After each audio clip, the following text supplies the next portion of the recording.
Hi friends, 2024ರ ಮೊದಲ ಚಂದ್ರಗ್ರಹಣವು March 25ರಂದು Holi ದಿನದಂದು ಸಂಭವಿಸಿತು. ನಂತರ ಎರಡನೇ ಚಂದ್ರಗ್ರಹಣ ಸಂಭವಿಸಲಿದೆ. ಈ ವರ್ಷ ಭಾದ್ರಪದ ಮಾಸದ ಹುಣ್ಣಿಮೆಯ ದಿನವಾದ ಸೆಪ್ಟೆಂಬರ್ 18ರಂದು ಬೆಳಗ್ಗೆ 6:11ಕ್ಕೆ ಚಂದ್ರಗ್ರಹಣ ಶುರುವಾಗಿ ಇದರ ಒಂದು ಪ್ರಭಾವವು ಬೆಳಗ್ಗೆ 10 ಗಂಟೆ 17 ನಿಮಿಷದವರೆಗೆ ಇರುತ್ತದೆ. ಒಟ್ಟು 4 ಗಂಟೆ 4 ನಿಮಿಷಗಳ ಅವಧಿಯಲ್ಲಿ ಈ ಒಂದು ಚಂದ್ರಗ್ರಹಣ ಸಂಭವಿಸಲಿದೆ.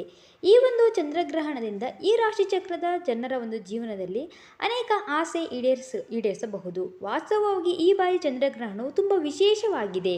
ಹೌದು, ಈ ದಿನ ಹಲವು ವರ್ಷಗಳ ನಂತರ ಅಂದರೆ 21 ಅದ್ಭುತ ಯೋಗಗಳ ಮಹಾನ್ ಕಾಕತಾಳೀಯವು ಒಟ್ಟಿಗೆ ರೂಪುಗೊಳ್ಳುತ್ತದೆ.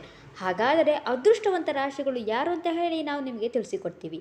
ಹಾಗಾಗಿ ಫ್ರೆಂಡ್ಸ್, ವಿಡಿಯೋವನ್ನು ಸ್ಕಿಪ್ ಮಾಡದೆ ಕೊನೆಯ ತನಕ ನೋಡಿ. ಹೌದು, ಮೊದಲನೇ ಒಂದು ಅದೃಷ್ಟವಂತ ರಾಶಿ ಯಾವುದೆಂದರೆ ವೃಷಭ ರಾಶಿ. ಈ ಒಂದು ವೃಷಭ ರಾಶಿಯ ಜನರಿಗೆ ಮಂಗಳಕರವಾಗುತ್ತದೆ. ಏಕೆಂದರೆ ಈ ಒಂದು ಸಮಯದಲ್ಲಿ ಚಂದ್ರನು ಆ ರಾಶಿಚಕ್ರದ 11ನೇ ಮನೆಗೆ ಪ್ರವೇಶ ಮಾಡುತ್ತಾನೆ. ಅಂತಹ ಒಂದು ಪರಿಸ್ಥಿತಿಯಲ್ಲಿ ಗ್ರಹಣದ ಶುಭ ಪರಿಣಾಮದಿಂದಾಗಿ ಈ ರಾಶಿ ಚಕ್ರದ ಚಿಹ್ನೆಯ ಒಂದು ಜನರು ವೃತ್ತಿ ಜೀವನದಲ್ಲಿ ಸಾಕಷ್ಟು ಪ್ರಯೋಜನಗಳನ್ನು ಪಡೆಯುತ್ತಾರೆ. ಮತ್ತು ಕೆಲವು ಸಮಯಗಳಿಂದ ನೀವು ಕೆಲಸವನ್ನು ತೊಂದರೆಯನ್ನು ಎದುರಿಸಿದರೆ ಈ ಒಂದು ಸಮಯದಲ್ಲಿ ಅದು ನಿಮಗೆ ಈಡೇರಿಸುತ್ತದೆ. ಇನ್ನು ಎರಡನೇ ಒಂದು ಅದೃಷ್ಟವಂತ ರಾಶಿ ವೃಶ್ಚಿಕ ರಾಶಿ. ವೃಶ್ಚಿಕ ರಾಶಿಯ 5ನೇ ಮನೆಯಲ್ಲಿ ಚಂದ್ರಗ್ರಹಣ ನಡೆಯುತ್ತದೆ. ಅಂತಹ ಒಂದು ಪರಿಸ್ಥಿತಿಯಲ್ಲಿ ಈ ರಾಶಿಚಕ್ರ ಚಿಹ್ನೆಯ ಜನರು ಗ್ರಹಣದಿಂದ ವಿಶೇಷ ಪ್ರಯೋಜನಗಳನ್ನು ಪಡೆಯುವ ಸಾಧ್ಯತೆ ಇದೆ. ಶಿಕ್ಷಣ ಮತ್ತು ವೃತ್ತಿ ಕ್ಷೇತ್ರಗಳಿಗೆ ಬೆಳವಣಿಗೆಯನ್ನು ಕಂಡುಬರಲಿದೆ ಮತ್ತು ವ್ಯಾಪಾರ ನಿಮ್ಮದು ವಿಸ್ತಾರ ಆಗಲಿದೆ. ಕೆಲಸದ ನಿಮಿತ್ತ ನೀವು ವಿದೇಶಕ್ಕೆ ಹೋಗಬಹುದು ಹಾಗೂ ನಿಮ್ಮ ಎಲ್ಲ ಆಸೆಗಳು ಈಡೇರಲಿದೆ. ಇನ್ನು ಮೂರನೆಯ ಒಂದು ಅದೃಷ್ಟವಂತ ರಾಶಿ ಯಾವುದೆಂದರೆ ಕುಂಭ ರಾಶಿ.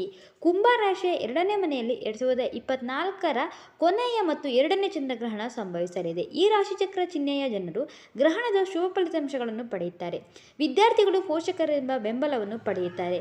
ಇದರಿಂದಾಗಿ ತಮ್ಮ ಗುರಿಗಳನ್ನು ಸುಲಭವಾಗಿ ಸಾಧಿಸಲು ಸಾಧ್ಯವಾಗುತ್ತದೆ. ಉದ್ಯೋಗಿಗಳು ಅದೃಷ್ಟದ ಸಂಪೂರ್ಣ ಬೆಂಬಲವನ್ನು ಪಡೆಯುತ್ತಾರೆ.